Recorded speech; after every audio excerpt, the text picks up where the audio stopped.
The super henchman opens the door to see what's happening. Meanwhile, he wonders if it's a rescue. Suddenly, he's startled. An extremely fast blade passes through his neck. Before he can react, the man coughs up blood as his head separates from his body. Meanwhile, the men approach Jiang Shen's wife and child. The poor mother orders everyone to leave. Two men smile maliciously. Soon after, one of them says enough and stops, pretending. The woman cries out in despair, "What are you doing? Let him go." Meanwhile, her poor son is pulled away. The wretch slaps her across the face as the boy flies away. The devil on earth states that they are the target. The boy, kneeling, says he will fight with all his might to defend his mother. Suddenly, a man is thrown out the door. The boy reprimands the men and, desperate, yells that they are bad people and asks them to let his mother go, as his father will not forgive them. Suddenly, one of the henchmen, headless, is thrown into the room. The boy screams in fear as he observes the mangled body. The boy continues to be afraid and, staring at a shadow in the doorway, asks, "Who is it?" Then Jiang Zhaoyang finally appears and asks the boy if Jiang Zion is his father.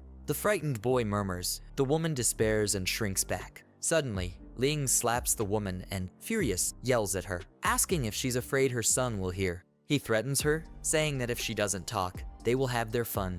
One of the henchmen says that since there's no sound, he'll go first. He strokes the woman's head as she cries. Then the bedroom door bursts open. One of the henchmen sneeringly comments that the boy has quite a bit of strength. Suddenly, one of their necks is swiftly cut. Ling turns and, looking towards the door, asks why they haven't gotten rid of the boy yet. Then, against all their expectations, one of his henchmen falls in front of them, headless. Lush Zhang wonders what's going on. Then, in the blink of an eye, Jiang Zhaoyang crushes the wretch's head.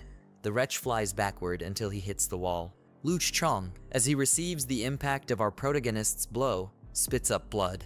One of the henchmen asks our hero who he is. Well, our hero delivers the best kick this guy has ever received in his life. Now at the fortress, Ying holds his pistol and threatens to shoot if they don't get out of there. Shangbo orders the others to do as he says and go to the room he mentioned. He states that the wretch has a gun, and therefore, for now, they will do what he says as they need to think of something. Yaiming smiles maliciously and says they think they can plan something, but if he doesn't show some cruelty that day, he will never establish his dominance. The traitor, smiling, says that old Dong will die first. Then he points the gun at the old man.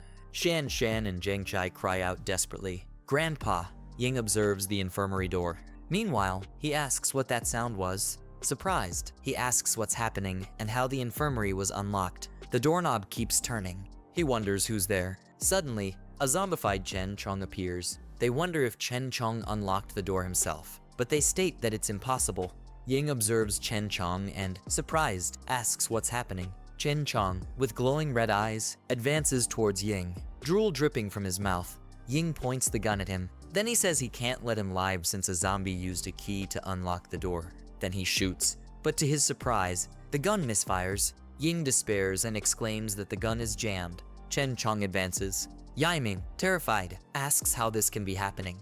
The idiot cries for help as he is chewed on by Chen Chong. Then Chen Chong stands up after tearing Ying apart. Chen Chong carries him away in his own hands. The group wonders what's happening there. Zhengyi states that Chen Chong was so calm moments before. Everyone stares at Chen Chong in astonishment. Shangbo, seeing the absurd amount of blood, puts his hand over his mouth. Then the zombie approaches the doorknob with the key. Suddenly, he throws the key to the group. The key falls in front of them, and the zombie simply returns to the infirmary as if nothing had happened. Everyone looks at each other, dumbfounded. Jiang Zhaoyang stood in the center of the room, staring away from Yang Tao and his henchmen, who were kneeling on the floor with their hands tied, looking terrified. He then called the young boy over, but the boy hesitated, unsure of what Jiang wanted. The boy's mother, seeing Jiang's command, grew anxious and questioned him, asking why he was calling her son forward. But Jiang didn't answer her directly. Instead, he simply repeated his command to the boy, telling him to come closer in a cold tone. The boy tried to reassure his mother, quietly telling her that it was fine, and then he stepped up to stand in front of Jiang. At that moment, our protagonist handed the boy a knife and pointed toward Yang Tao and his men, instructing him to kill them. The tied-up men began to shake and plead for their lives, asking to be spared. The boy's mother, shocked and horrified, tried to stop Jiang, insisting that her son was just a child and couldn't do such a thing. But Jiang was unmoved. He replied firmly that the boy was no longer a child. To him, this was the moment where the boy had to step up, become a protector, and end the threat against his mother and himself. Memories of the men's cruelty flashed through the boy's mind, and anger filled his heart. With a determined grip on the knife, he ran forward and struck down the men who had harmed his family. When the act was done, he stood there, breathing heavily, the knife still in his hand. He looked up at Jiang with tears welling in his eyes and asked in a trembling voice if these men had already killed his father. Jiang Zioyang simply nodded, confirming his worst fears. At that moment, the boy let the knife fall from his hand and rushed back to his mother, clinging to her as he cried, in her grief. His mother looked to Jiang and begged him to take her son with him, willing to give anything for her child's safety. But even as she spoke, the boy held onto her tightly and whispered that he wanted to protect her himself.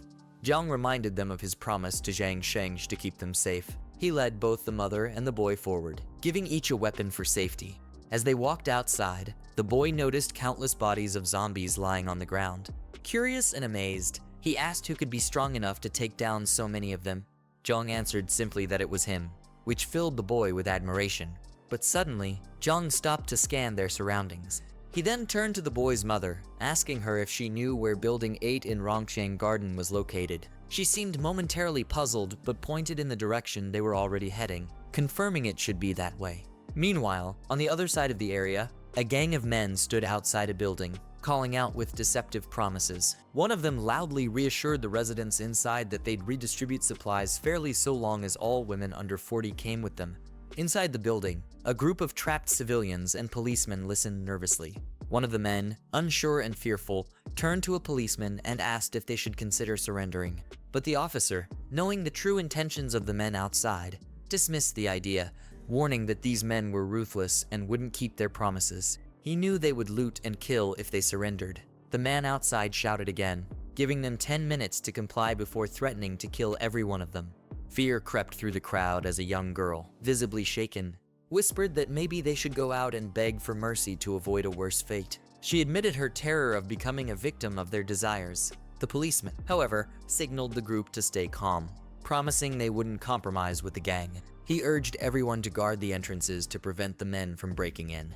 Outside, the goons waited impatiently. One of them noted their advantage in weaponry, but also pointed out that their leader had real firearm too, making it impossible to storm in easily.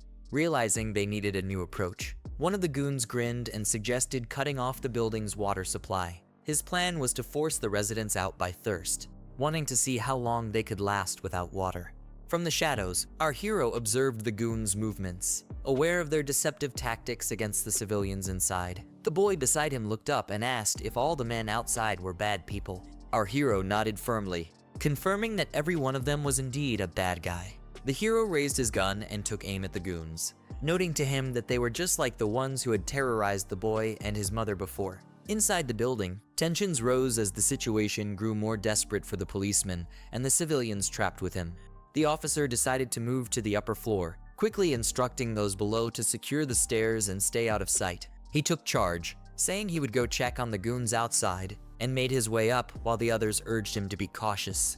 From a small window, the officer looked out to assess the danger. His eyes widened as he saw the goons outside. Many of them were heavily armed, and at least 3 of them had guns. Seeing this, he muttered that the situation was dire.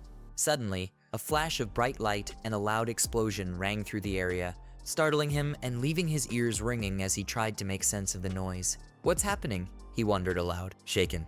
The loud sound had attracted attention, and people outside started to investigate just as a gunshot echoed through the air.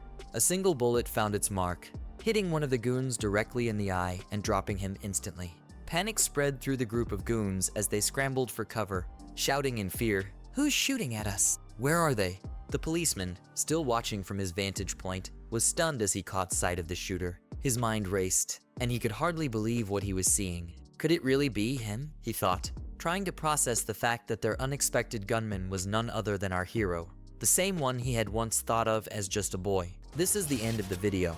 If you guys want to see the next part, then don't forget to subscribe and like the video.